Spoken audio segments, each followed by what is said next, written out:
La disparition de Delphine Jubilard, qui n'a plus donné signe de vie depuis la nuit du 15 au 16 décembre 2020, serait-elle sur le point de trouver enfin une explication? Interrogé par les journalistes du Parisien, un voisin du couple Jubilard a indiqué un élément déterminant dans la résolution de l'affaire, le stationnement du véhicule de l'infirmière qui a mystérieusement changé la nuit de sa disparition. Alors qu'il avait trouvé la voiture de la jeune femme, capot vers le haut le soir du 15, celle-ci aurait changé de sens le lendemain au petit matin. Elle aurait ainsi bougé pendant la nuit.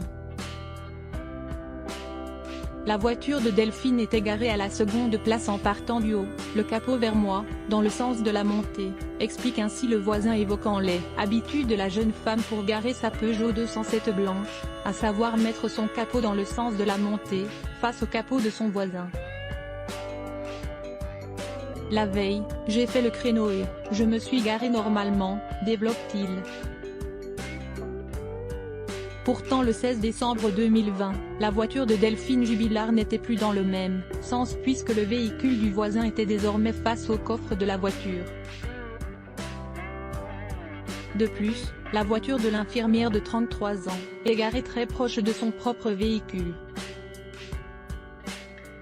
Le matin, ma fille était sur le côté le temps que je manœuvre, et je me dis, ils m'ont collé ce coup-ci, et je voyais le siège auto, avant, je ne voyais jamais le siège auto.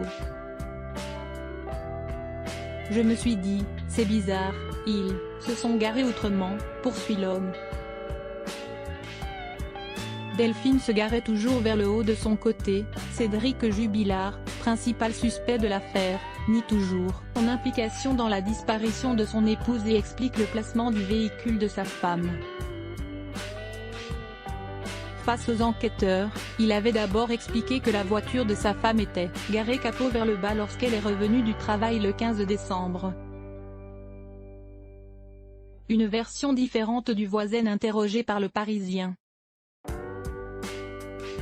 Il avait ensuite précisé, Delphine se garait toujours vers le haut quand elle revenait du travail et vers le bas quand elle revenait de l'école.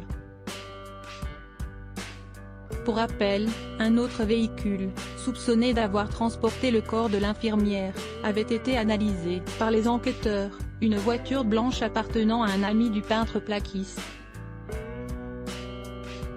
Les résultats n'ont par la suite pas permis de confirmer la présence de l'infirmière de 33 ans dans ce véhicule. Cédric Jubilard reste présumé innocent des faits qui lui sont reprochés jusqu'au jugement définitif de cette affaire.